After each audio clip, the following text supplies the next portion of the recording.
Good morning.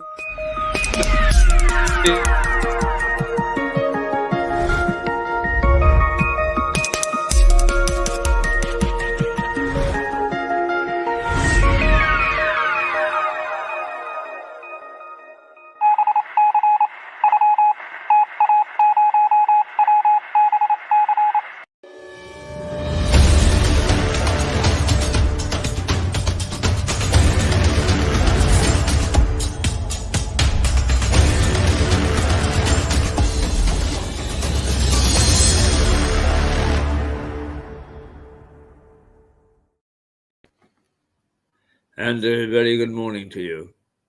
I wonder exactly what's happening this morning, because everything seems to be cocked up. And it's mainly because I was here early. The bus got me here early. Max's bus trundled along and got him here more or less on time. And as a consequence, I think what we did was we decided that we just got a little bit longer than we have to play around with various things. So what are we? We are 4 minutes late. Well, no, we were on air. We were 3 minutes late getting on air. So apologies to those people who tuned in at 8:30 and thought, hang on, they're not on this morning. Well, we are on this morning, and we've got a lot to get through, and because we're aiming for the patina at midday. So first of all, what we will do is we will do what we normally do, is we will settle ourselves down. We always like to settle ourselves down with what I call our version of the potter's wheel, with just a lovely, lovely, relaxing look.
Okie dokie, here we are back again, or we should be.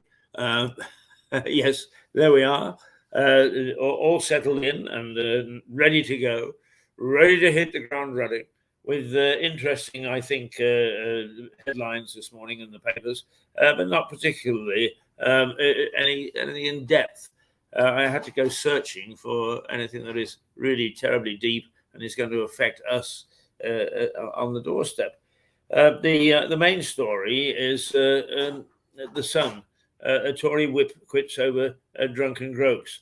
If you keep talking about this, I'll sort this out because you didn't actually send the email.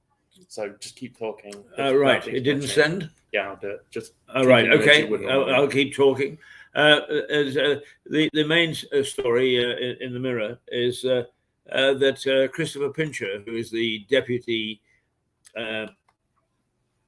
chief whip for the Tories, has had to resign because he got terribly, terribly drunk and groped two men, in the very exclusive Carlton Club, and somebody snitched on him. I belong to one of these clubs, and my understanding is that what happens in the club stays in the club. But there you are. Nowadays, you can't trust anybody. But I'm sorry, I cannot get terribly excited about the offence. What I am excited about is there are 650 MPs in Westminster, and there are a handful who are worth anything. And Christopher Pincher is one of them. Very capable man. Very dedicated man, and he's got caught being a little indiscreet and groping a couple of blokes. I mean, that in a day and age where we keep on talking about variety and pride and all the rest of it is just, you know, oh, you don't get forgiven for that. Not groping a couple of blokes. God, you're an MP. How daft can we get? How daft and silly can we get? But there we are. So that's the that's the Mirrors. They just love that, of course. The Guardian, of course. Tory Deputy Chief Whip resigns amid sexual misconduct claims. Don't start me on sexual misconduct. For God's sake, it's you know what today, because of all these pristine, pure people that we have around us who do things on ethics, who still totally ignoring the fact that we've got inflation, the cost of living rise, energy costs, we're at war, and half a dozen other things, NHS in a mess, and they still keep on poncing around about the bloody ice cake at Christmas. I'm sorry, I don't say that that's not important, but it is not top of the list. And you keep putting it at the top of the list. And when are you actually going to get to grips? Get to grips with the things that are bothering us, that are going to affect us. I've got higher light bills, electricity bills. I've got higher water bills. I've got higher food costs. My colleague next to me is the same. And he's just coming out of college. He's going to hit real life, literally within a... Yesterday was my last day. Today is I'm never in education again from today. So today is his first day in real life. And what's he met with? Oh dear, it's on principle, we've got to have a go at the Prime Minister because of his ice cake, instead of what are we going to do about inflation? Stagflation, actually. What are we going to do about the fact that our trade deficit has increased? What are we going to do about energy price rises? What are we going to do about water being more expensive? All these things, are they being addressed? No, they are not, because of a bloody ice cake at 2 Christmases ago. So forgive me if I am very, very cynical about somebody having to resign because he groped somebody. Groping today is quite different to what groping was 50 years ago. We didn't get terribly exciting about it then. Good rant. He said, right, okay. The Daily Telegraph. I can always tell if he's quiet. I know he's disapproving of what I'm saying. He's going to actually be bold enough pretty soon to take me on full head in this program, because that's what we're all about: differing of opinions, differing of viewpoints, of making sure that we are able to have a voice and not sit and take what's thrown at us from high above. And high above, as far as I'm concerned, is Parliament. It is the sovereign. In our state, the most powerful body in the land is Parliament. And is what Parliament does is we have to abide by. So it's right and proper that we should get Parliament right. And I don't think it is right at the moment. The Daily Telegraph, a Tory whip quits over a drunken groping. I'm sorry. Every headline is the same. Yeah, I mean it is silly. And Christopher Pincher is a very decent, hard-working man. The Daily Mail: top Tory resigns after groping 2 men. Oh, right, okay. We're all having a good go at the government this morning. It's a good reason. Now, for once, it's the Metro London newspaper who breaks ranks. Is Logan's teen murderer has been named. Now, forgive me, because the age I am, I do have little spotties of forgetfulness. And I really don't remember this case, even though it's only 3 or 4 years ago. And it was in Wales. But I think I vaguely remember something about this happening. But again, the writing is way too small, and it's difficult to actually read the details. But as I recall, is a toddler was murdered after being moved in by social services into a home where, in fact, they were pretty nasty people.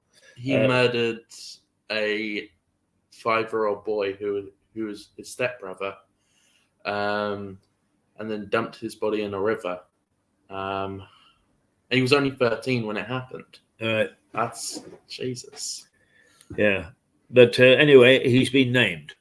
But I think that most people would have guessed who he was in between. The Mirror, right, is innocent lost in the house of evil is the headline, and it's the same story. Oh, well, would you guess the parents were bad people as well? Oh, absolutely. The whole when they say a house of evil, that's this lot you wouldn't have wanted a 14-year-old Christmas card list. A 14-year-old doesn't just go murder a 5-year-old for no reason. There's clearly some learnt behavior. There's something clearly horribly wrong with his family and where he lives.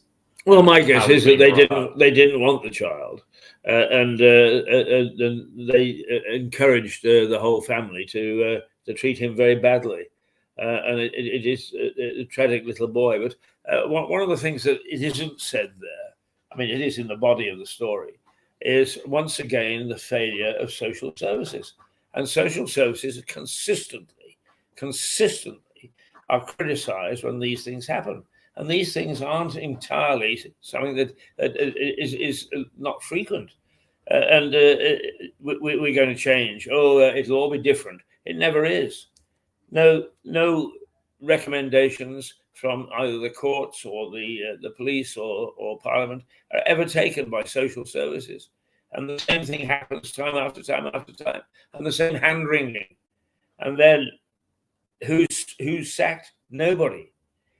And what action is taken to reform the system so it is more likely to find these things in time? Nothing is done.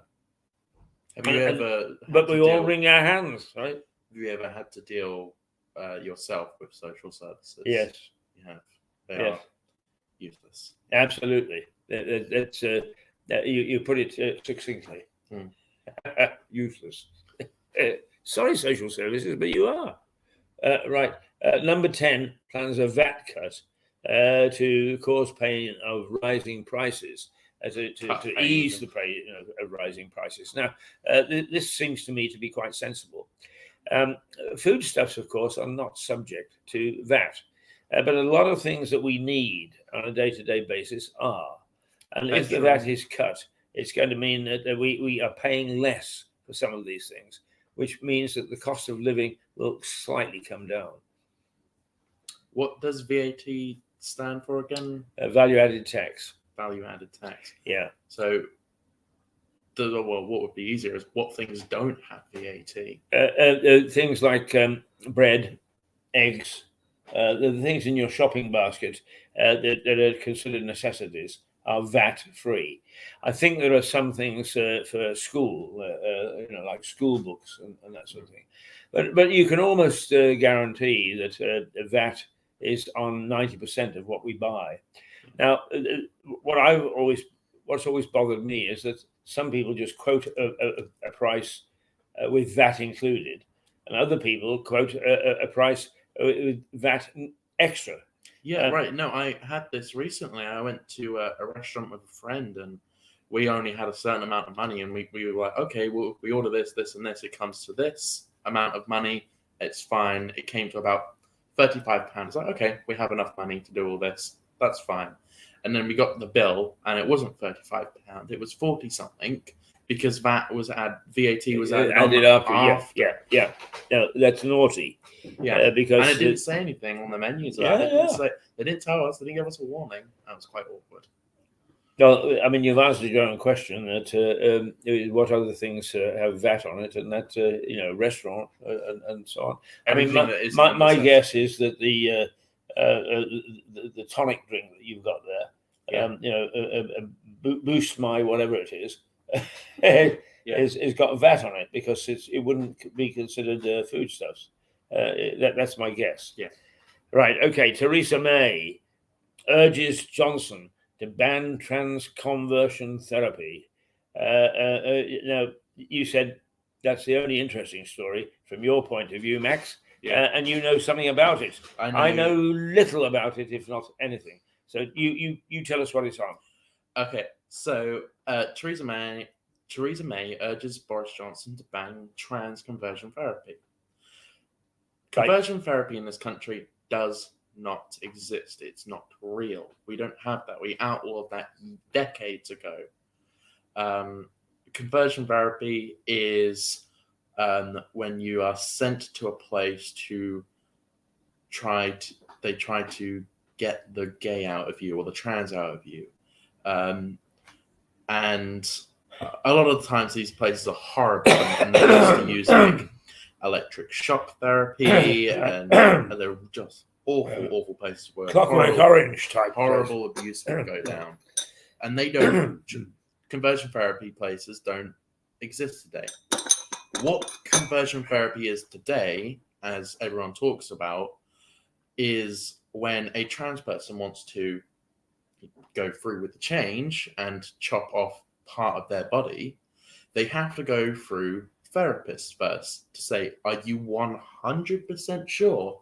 Because this is a life-changing, irreversible commitment. Once done, that's it. And because they even ask that question, they say it's transphobic and it's conversion therapy, when it's not. It's a real question of, are you 100% sure? And the answer for most people would be no. Obviously, they're convinced they are. Yeah. But it's a life-changing, irreversible decision. So obviously, you have to have psychological checks to make sure you're okay, and this is really what you want. Right. So, what Johnson is talking about banning that whole thing. Is that right? Talking about banning conversion therapy. So what it means is they're talking about banning asking trans people if they are 100% sure. Right. So and Theresa May is saying to Johnson, get rid of it all. Yes, which would be a terrible idea, and there would be so many regret cases of detransitioners, people who realize they made a mistake. Right. I mean, trans people have an astonishingly high suicide rate. Do you know the suicide rate of the trans community? I have no idea. It's not something that I really follow or know much about. Well, I'll tell you what the suicide rate is. For people who have gone through the transition, it's 40% suicide rate. 1 in 3 trans people commit suicide. 1 in 3. Right. That's a lot. That's the trans community has the largest suicide rate out of any group ever. Well, now, are we talking percentage or are we talking numbers? Percentage. Yeah. I mean, what percentage of people of the whole population have something to do with trans? What's the term you use? Trans conversion?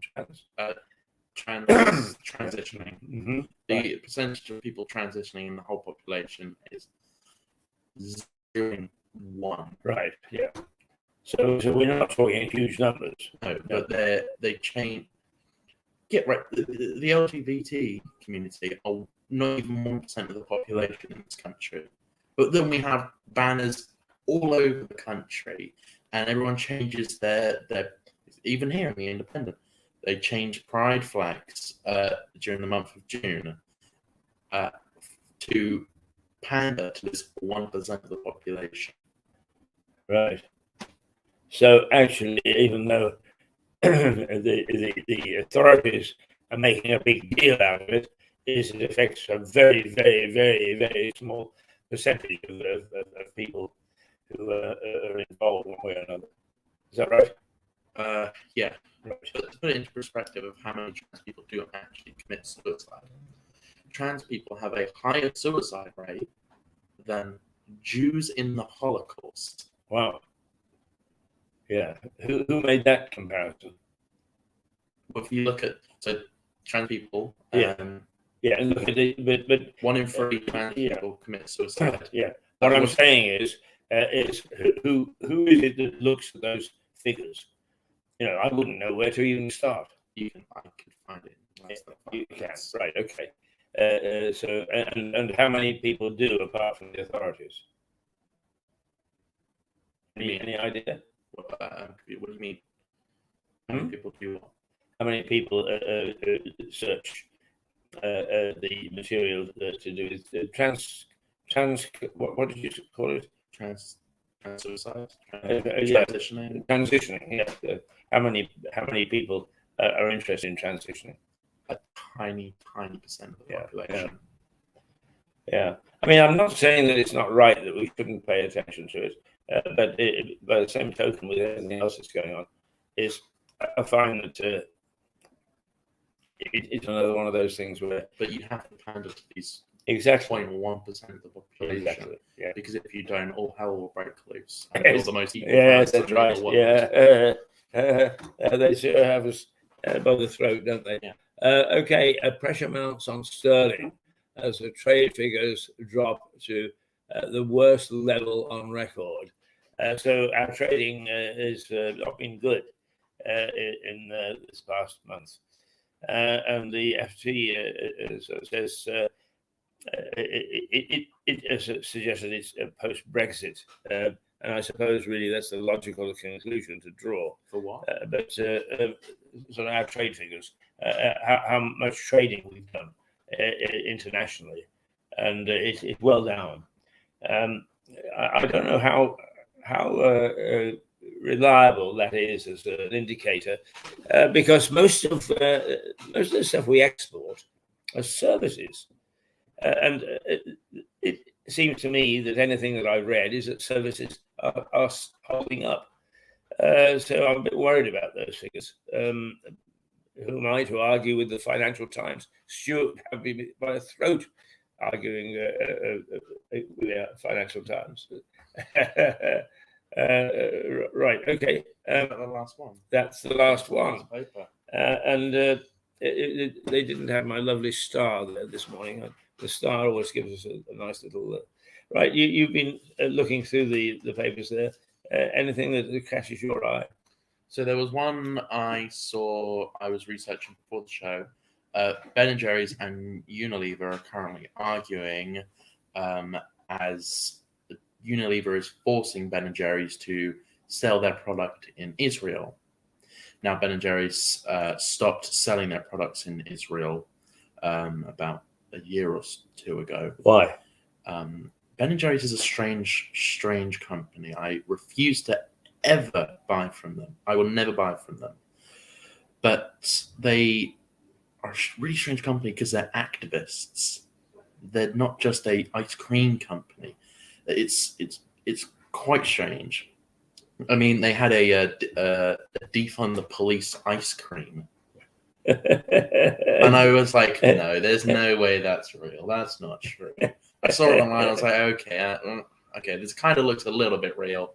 I don't know. I'm not 100% sure it could be real. And then I saw it in person. Was like, okay, this is real. I saw it in Iceland. Oh my god! Right. I mean, Ben & Jerry's is considered to be a premium ice cream, isn't it? I mean, you pay more for Ben & Jerry's than you do for, say, Walls or whatever. Else. Yeah. Literally anything else. Yeah. I buy from them, but they seem to really, really not like the Jews. Don't know what it is. They really don't like them. Well, let's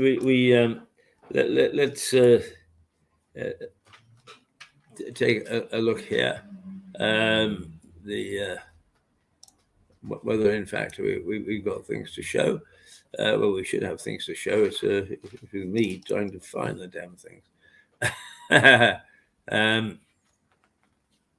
See, I thought that I put some stuff on here a little while ago, but it is not there, so this is something I'm going to have to help you sort out for me. Now, first program that we ever did, really, of any substance, is there, but it's a bit long.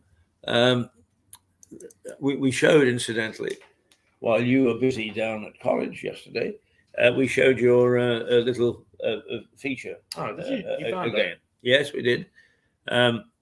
and when we showed it. And it's just as charming as it always was. It's very well done. I'm going to play something which people have enjoyed over the last little while. And I quite like it as well. And that's Ghost Train. So let's have a look at Ghost Train. It's particularly appropriate because we've got a train strike. So here's our transport story.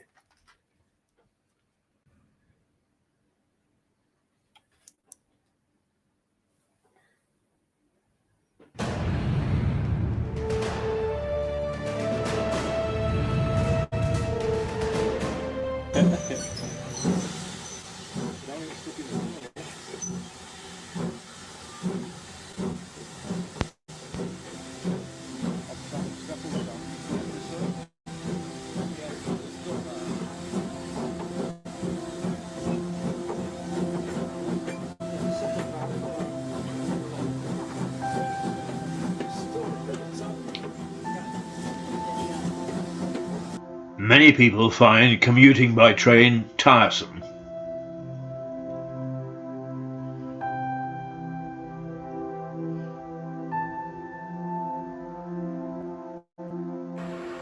But one of the pleasures of taking a train to London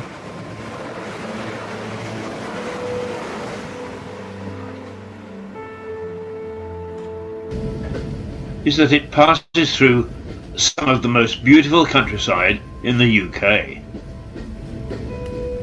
None more so than the view of the countryside as the line approaches Clayton Tunnel, just north of Brighton.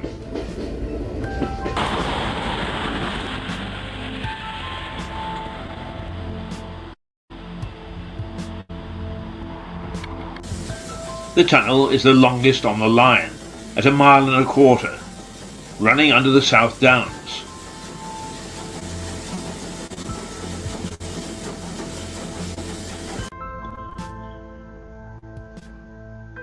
It's unusual because the entrance is not the usual railway brick. It is instead designed to look like the gateway to a castle. On top is a cottage built for the railway's lightkeeper in 1849. The tunnel itself was opened in 1841 and the cottage added later. Idyllic.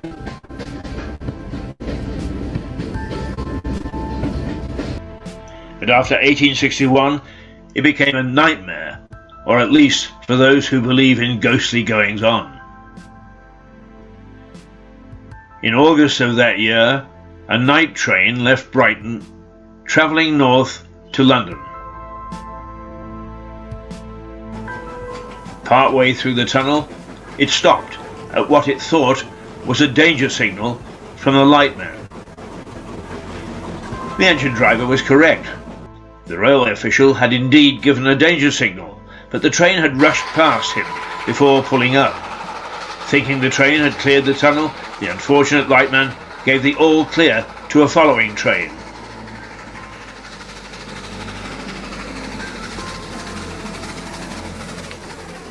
And it slammed into the back of the first train in the dark, killing 23 and injuring 176 more.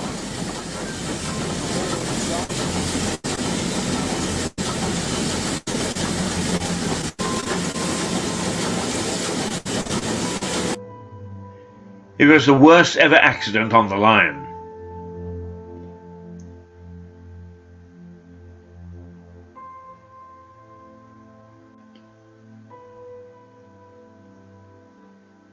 And people walking on the downs over the underground passage have reported hearing the screams of the passengers as the trains pile into each other.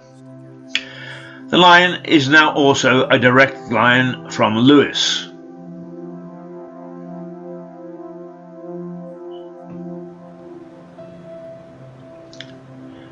I've travelled through that tunnel 1,000 times.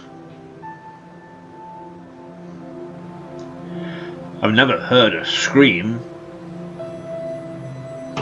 other than the screech of the wheels and brakes. But I've never walked over the downs at that point either. And I turned down an invitation to stay in the cottage overnight.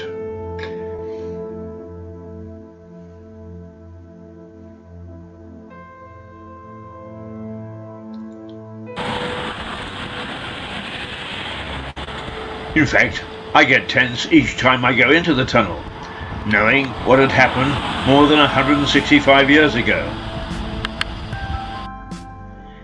But my fellow passengers carry on reading their newspapers, obviously oblivious to both the tragedy and the ghosts. I could sometimes scream at them.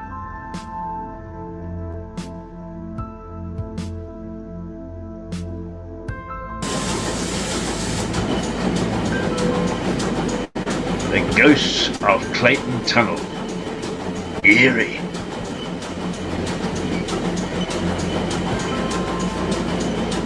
Bloody eerie.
We unmute. Right. I find the ghost story is quite interesting, but that particular incident, which is well over 150 years ago now. When did that happen? Sorry? When did that happen? 1853, I think, or something like that. So it'd be 175 years, wouldn't it, almost? It was only after the tunnel opened, and that, we think of trains as always being with us, but it was only the 1800s that really we saw them starting to gather pace and take people around the country. The thing about those ghost stories is that that particular ghost story is said to have given the idea to Charles Dickens about his own ghost story, which is based on a train. And in fact, Dickens was in an accident himself where a train came off the viaduct, but the front coach didn't. It stayed on, and he happened to be in the front coach, so his life was saved. But you know a little bit more about this than I do, Max. I understand that Dickens spent a lot of time here, and he was born in Brighton, did you say? Yeah, Charles Dickens was born in Brighton, which is like not too far from here. It's like, like not even half an hour, 20 minutes down the road. Well, he actually, his early childhood was quite dramatic, was it not? Because his father was thrown into debtor's jail, I understand. Oh, I didn't know that. Yeah, I believe so. I mean, I think that a lot of his writings, which would be considered today social awareness writings, arose because of what happened to his own parents, his own father, and that he considered a bit unjust, and today most certainly would be being thrown into. I think most of us would be in jail at some stage or other if those severe instances and rules had applied. But yes, Charles Dickens spent a lot of time in Brighton. You know a little bit about that, don't you? Not particularly. I just was researching famous people who were born in Lewis, and people like Thomas Paine, obviously, Right. and people who were born in the town where I grew up and lived, a place like where I was born. And then I just went down a long rabbit hole and started finding famous people from local areas, and just happened to come across Charles Dickens. Right. But no, I don't know a whole lot about it. Right. Unfortunately. Well, I mean, the other thing I know is that he was in the crowd of about 15,000 when they blew up Seaford Head to try and divert the River Ouse. I mean, apparently it was spectacular. And in terms of blowing up the cliff, they had no problems at all. The trouble is that they were blowing up the cliffs, which part of the South Downs are soft chalk. So all this rubble poured down into the Ouse to try and divert it, only to be washed away, to dissolve over a few days. Right. Max and Stuart groan. It's not Stuart with him this morning. It's Keith. But nonetheless, I think groaning is what we do. We do it very well, and we did that with the train. All right. It is now 9:09, and I think we should actually give you an update on the weather. And it's going to be 19 degrees today. It's going to be sort of semi-overcast. At the moment, if you look out onto Lewis High Street, the sunshine. It's rather pleasant. It's not going to be cold. The breeze is going to be less than yesterday, so it'll be mild.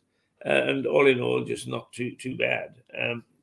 Max has drawn up the official forecast there. Where are we at the moment? It's 9 a.m.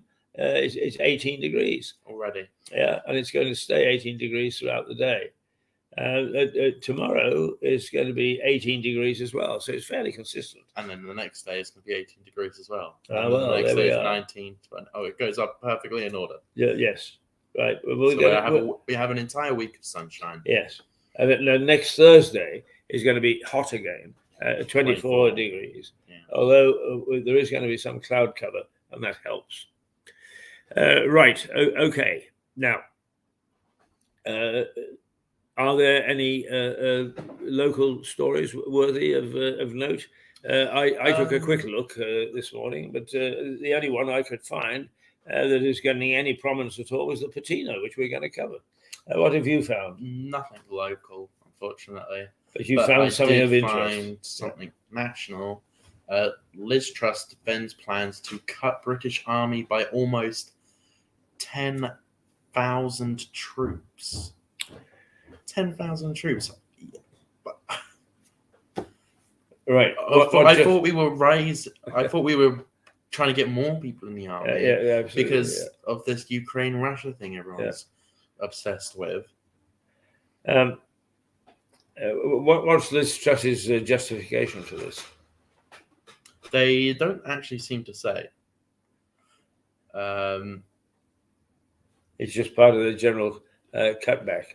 Yeah. Trying hard to balance the books again after all the money we spent on COVID.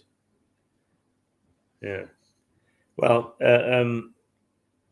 I suppose really that a lot of the animals that we see come through would be quite useful. But did you say 20,000? You're going to cut by 20,000? Cutting by 10,000. 10,000. Well, that's enough, isn't it? Particularly when we're at war. We've only got 72,000 in the army right now. So we're going to bring it down to 50 some odd. Oh, no, sorry. It's 82,000 right now, and then we're going to bring it down to 72,000. Right, okay. So we're cutting troops, and the army's only going to be 72,000 people. The army is the smallest it's been since the 1700s. Right. We have a tiny army right now, which I like that. I don't particularly want a big army. I don't even want to go to war with any countries or for any countries. I really wish we were a neutral country, but obviously our history, we can't. We got the other countries to help with like what is it? The Australia, Canada, us, ANZAC, yeah, Mm. the Commonwealth. So we're the leader of the Commonwealth, so we can't exactly just be a neutral country. It's very difficult for us to be. No, and actually, I think that we are in a world which means neutrality is going thrown out of the window. When you think about it, Sweden and Finland both are fairly neutral countries. Not anymore, no. And now suddenly they've joined NATO. We're being pushed from pillar to post on these things, and it's interesting to note what's happening. What else have you got over there in the paper this morning? I did find a quote, by the way, of her defending the cutting back to 10,000 troops.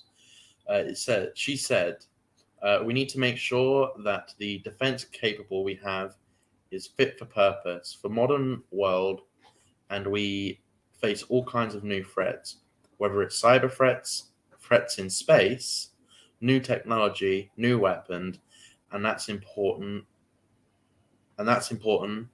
is the overall shape of the force. That's not defending anything. If anything, that's disagreeing. That doesn't seem like I don't know. It's the Guardian I'm reading from. Well, I mean, it's easy. It's very interesting because quite often you hear people say, "Oh, the Mail. Anybody who reads the Mail."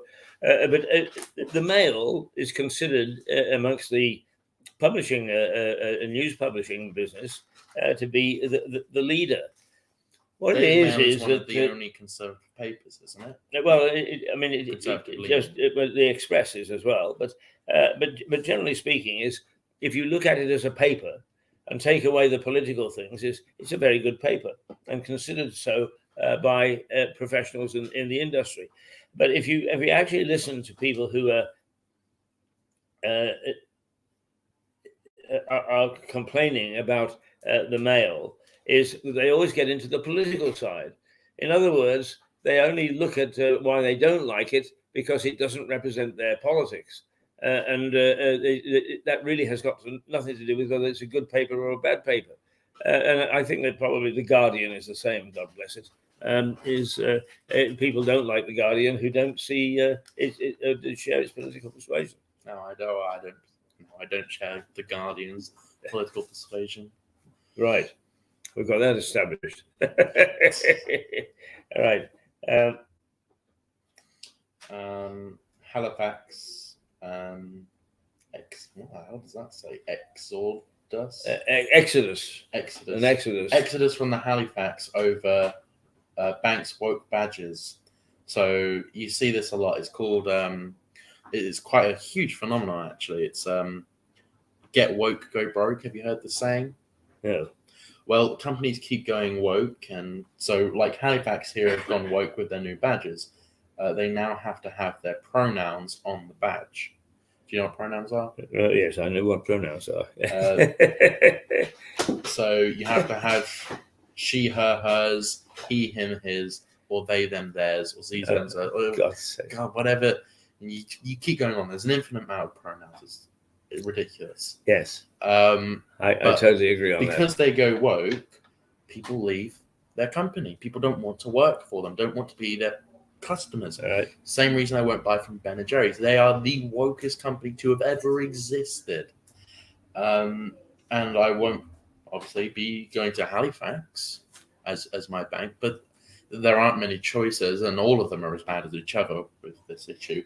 And like we were saying earlier, they're doing this huge pander to 0.1% of the population, 0.1% of the population. Yes. We're bending the knee to. So it really gets on my nerves because they are the loudest minority, I think, to have ever existed. There have been some pretty loud minorities as well. I have to say that in modern times, I can't think of any. No, the important thing is that I think legitimate protest has a role in a modern constitutional democracy, which we are, and what you have to do is to make sure that it's not the extremes that you knock out from when you're making a decision or a law to keep things at bay. That you're not allowing the extremes to get cracking. Okay, right. Where are we, Max? Anything else? Prince Charles is now a billionaire. Whoa! How did that happen? Gee, I wonder. I wonder if he has any connections with friends, say in Hollywood or the World Economic Forum, and even indeed. Well, like he was very, very, very good friends with Jimmy Savile. Yes, I mean he liked the people that were sort of very modern in their tastes and so on, didn't he? Yeah. Well, when people think of Jimmy Savile, I don't think it's his taste in modernness that they think of him for. They think his taste in children. But he's died down in terms of being a controversial figure, hasn't he? I don't suppose anything's happened to bring up his name anymore. So we have to be just a little bit careful about what we decide to say. About Prince Charles? Yeah. Or for that matter, Mick Jagger. Right. Okay.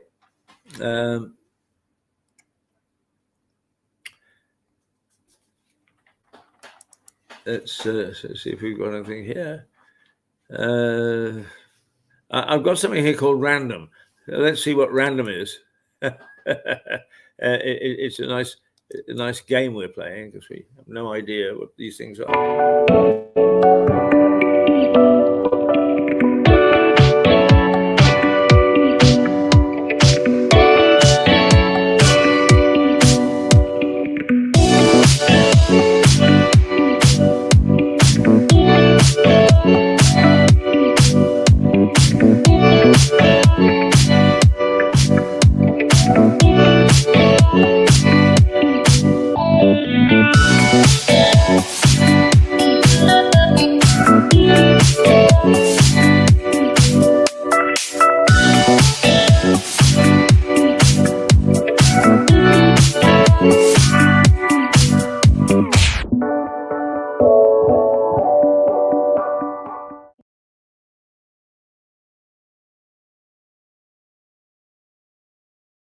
Don't forget that. I've got to remember to switch the microphone on, otherwise it's.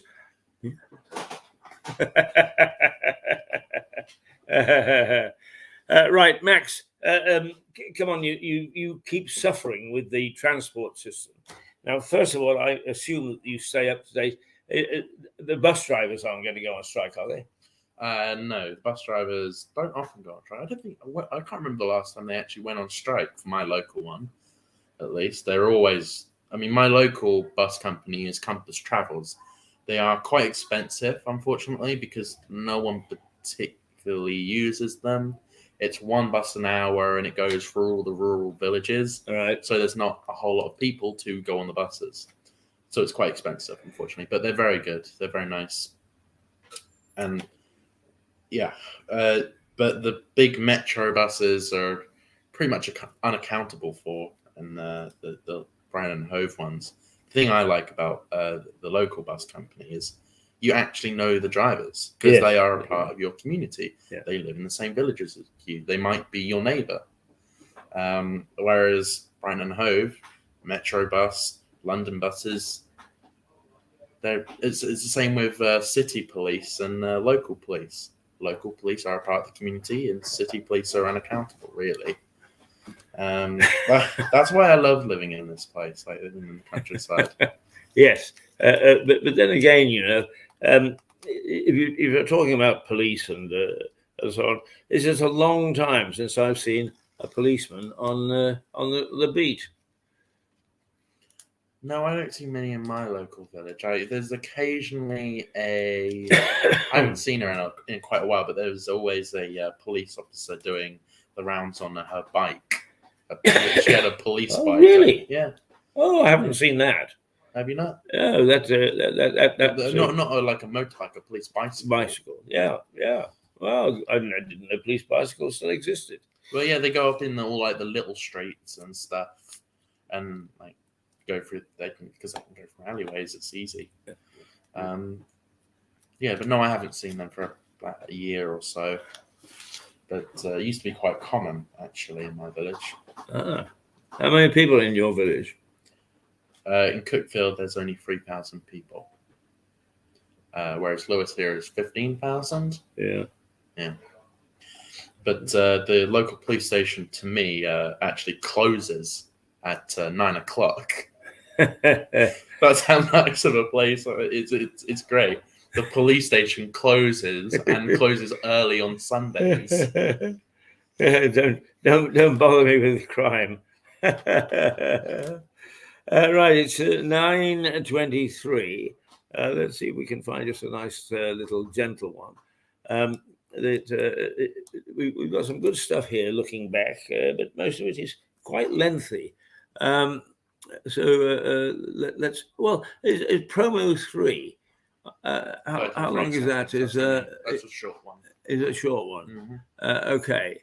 Random. Ukraine 1. Well, that's You want to do that? Well, yes. Why not? Because actually, the awareness in Ukraine. There's no sense in us actually rabbiting on about it and then doing nothing about it. Okay, here we go. How many roads must a man walk down before you call him a man? How many seas must a white dove sail before she sleeps in the sand?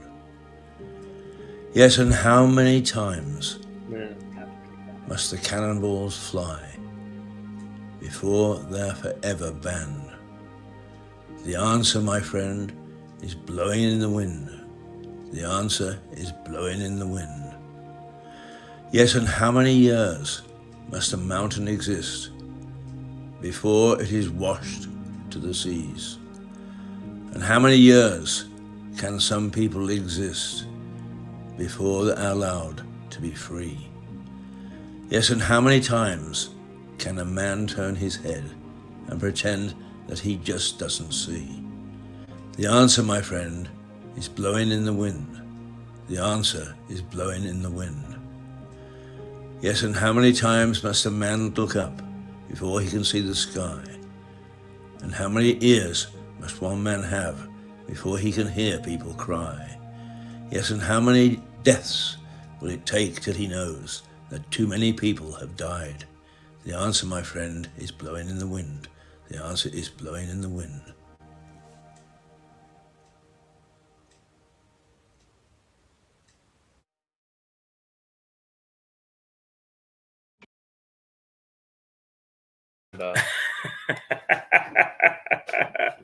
TGIF. Thank God it is Friday, because we can feel a little bit more relaxed about things.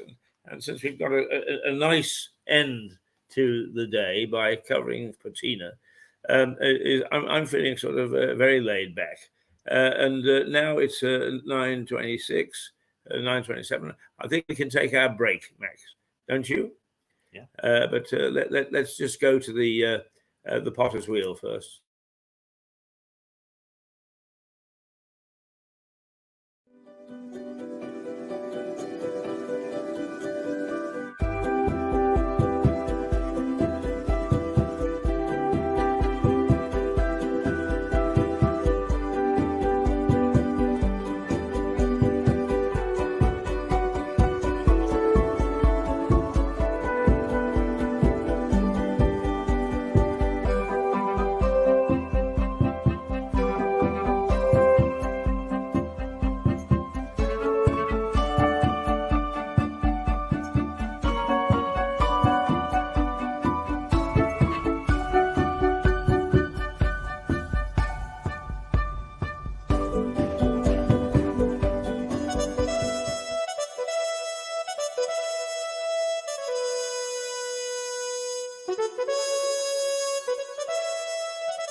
Right. What we'll do then is we will take our 10-minute break.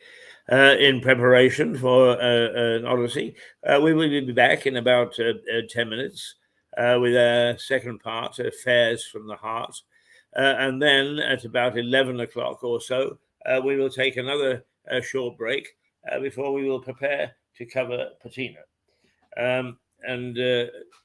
Hopefully, I think we need to explain what Patina is again, and we'll do that when we come back right after this little break, and we head back into a day that is now beginning to hum. I suppose people are beginning to drift into the hotel. We broadcast from the White Hart in Lewes, an ancient hotel. And a very interesting hotel, and mostly the home of Tom Paine. So for a moment, we're going to say two, and we'll be back shortly.